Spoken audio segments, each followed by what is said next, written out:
নমস্কার। আমি ইন্দ্রনীল মুখার্জি।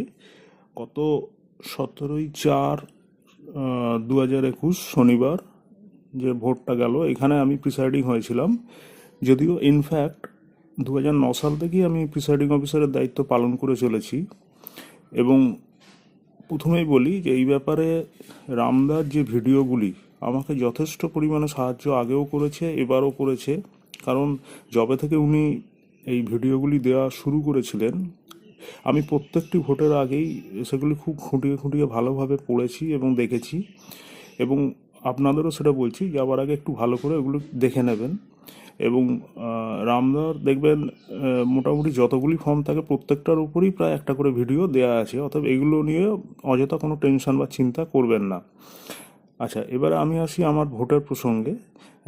আমার ভোট পড়েছিল 16 নম্বর দমদম পার্লামেন্টারি কনস্টিটিউন্সির অন্তর্গত 112 নম্বর কামারহাটি অ্যাসেম্বলি কনস্টিটিউন্সিতে। তো এখানে গিয়ে আমাদের অ্যাকচুয়ালি দুটো বিল্ডিং ছিল স্কুলের, একটা বড় বিল্ডিং এবং আর একটা ছোট বিল্ডিং। তো ছোট বিল্ডিংয়ে আমাদের যেটা পড়েছিল সেখানে দুটো বুথ, আর পাশের বড় বিল্ডিংটায় ছিল মোট 10টা বুথ। আচ্ছা, যাই হোক, এবারে উম, আমার মানে যেখানে আমি হলো ভোটের ব্যাপারে, আমি যেটা আমার সেকেন্ড এবং থার্ড পোলিংকে আমি পরিষ্কার প্রথমেই বলে দিয়েছিলাম যে আপনাদের কোনো দায়িত্ব কিছু করতে হবে না, শুধু আপনাদের নিজেদের যেটুকু দায়িত্ব, অর্থাৎ এই 17-এ ভোটার রেজিস্টারটা, এবং থার্ড পোলিংকে বললাম মেশিনটা এবং কালি লাগানো, এই দুটো কাজ আপনারা যেন ঠিকঠাক করেন এবং যেন ট্যালিটা ঠিক থাকে, অর্থাৎ মেশিনের সঙ্গে 17-এর রেজিস্টারের যে ট্যালিটা সেটা যেন সবসময় ঠিক থাকে। এবং ওনারা খুব সুন্দরভাবে এই দায়িত্বটা পালন করেছেন, এবং প্রতি 2 ঘন্টা অন্তর আমি যখনই মিলিয়ে দেখেছি যে একটা ভোটও কিন্তু আমার এদিক ওদিক হয়নি। অতএব এই ব্যাপারটা আমি পুরোপুরি নিশ্চিন্ত ছিলাম। আর ওনাদের আমি বলেছিলাম এইটুকু ছাড়া আপনাদের কিছু করতে হবে না, বাকি দায়িত্ব আমি একা তুলে দেবো। আচ্ছা, এবং এই ব্যাপারে যদিও ফার্স্ট পোলিং আমাদের একজন প্রাইমারি টিচার ছিলেন এবং তিনিও মানে আমার থেকেও সিনিয়র ছিলেন, যাই হোক, কিন্তু উনি যথেষ্ট সহায়তা করেছেন আমাকে। আর এরপরে আমরা আসি, মক পোল আমরা করলাম। মক পোল করার পরে আরেকটা ব্যাপার প্রথমে আমি বলে দিই যে এটা কিন্তু মনে করবেন না, অনেক সময় এজেন্টরা কিন্তু চেষ্টা করে ভুল পথে চালিত করা, সেটা ইচ্ছাকৃত হোক অনিচ্ছাকৃত হোক। আমি একটি উদাহরণ দিই এইখানে এবারের ভোটেই, যে এজেন্ট পাস ইস্যু করার ব্যাপারে, এটা আমি নিজেও জানতাম এবং রামদার ভিডিওতেও দেখবেন আপনারা বারবার বলা হয়েছে, উনি বলেছেন যেটা একটি পলিটিক্যাল পার্টি পিছু একটি এজেন্ট পাস কিন্তু ইস্যু হবে। তো একটি নির্দিষ্ট রাজনৈতিক দলের এজেন্ট কিন্তু আমার সঙ্গে এই নিয়ে খুব তর্ক বিতর্ক শুরু করলেন।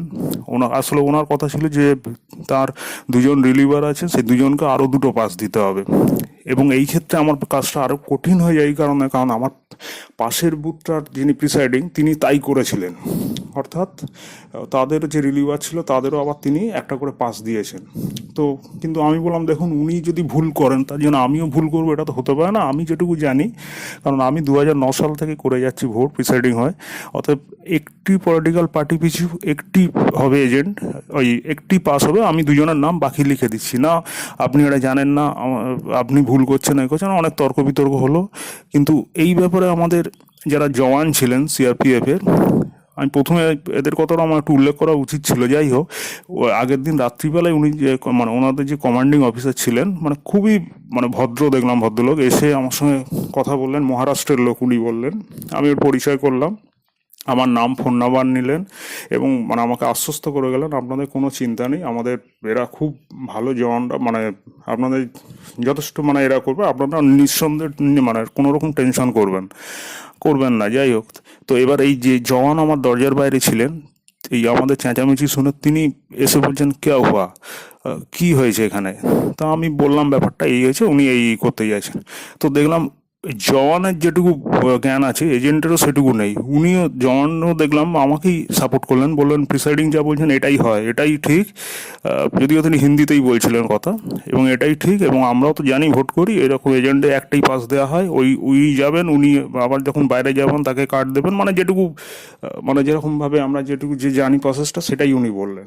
তাই জন্য এটা একটু বলে রাখলাম যে এজেন্টরা কিন্তু অনেক সময় ইচ্ছাকৃত হোক অনিচ্ছাকৃত হোক ভুল পথে চালিত করার চেষ্টা করে, এবং এই জওয়ানের ধমক শুনে কিন্তু উনি চুপ করে গেলেন, আর কিছু বললেন না। তো এই হচ্ছে ব্যাপার। এছাড়া আমাদের ভোট মোটামুটি পিসফুল চলেছে, কোনো সমস্যা কিছু হয়নি। দুপুরের দিকে টেস্ট ভোট নেওয়ার একটা সমস্যা এসেছিল, একজন ভদ্রলোক বেরিয়ে এরকম বললেন আর কি, যে আমি তো দিয়েছি, দেখলাম একে অন্য জায়গায় চলে গেল ভোট এ করে। তো সঙ্গে সঙ্গে আমি মানে রামদার কথাটা আমার মনে এলো, মাথায় এলো, এবং আমি ব্যাপারটা অনেকটা ঠান্ডা মাথায় ট্যাকেল করলাম। তারপর আমি ঠিক আছে দাঁড়ান আমি দেখছি। তারপরে পরপর তিনজন ভোট দিলেন, তাদেরকে আমি জিজ্ঞেস করলাম। তা ওনারা দেখলাম না একই কথা বলছে, আমি যেখানে দিলাম আমি অর্থাৎ তারা উল্টো কথা বলছেন আর কি, যে আমি যেখানে দিয়েছি না ঠিকই দেখিয়েছে, ঠিক জায়গাতেই ভোট পড়েছে। তাই এটা শোনার পরে আমার কনফিডেন্স বেড়ে গেল। আমি তখন ভদ্রলোককে বললাম, দেখুন এটাই বলছে। এজেন্টদের কাছে গিয়ে বললাম, কারণ উনি আবার প্রথমে গিয়ে আগে আমাকে রিপোর্ট করার আগে এজেন্টদের কাছে গিয়ে রিপোর্ট করেছেন আর কি, সেই জন্য এজেন্টদের প্রথমেই একটু উত্তেজিত হয়ে পড়েছিল। হুম।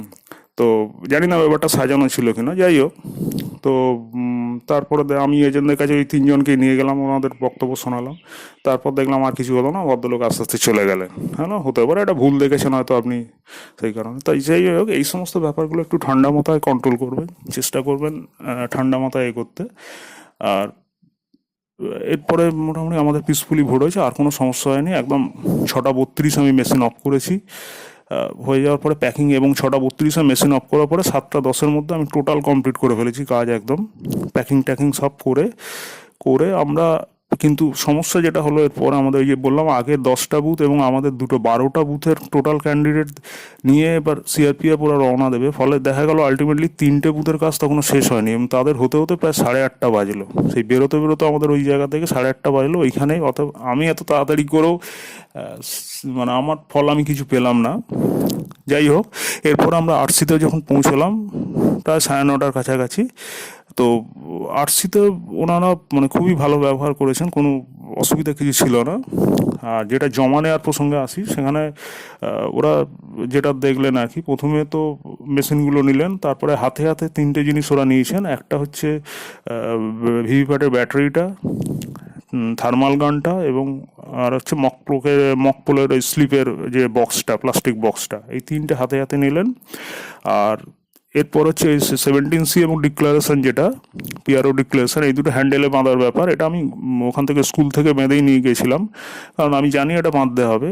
কিন্তু দেখলাম অনেকে হয়তো জানতেন না, বা অনেকে অনিচ্ছাকৃতভাবে বাঁধেননি, ওদের দেখলাম ওইগুলো এখানে দাঁড় করিয়ে বাঁধানো হলো।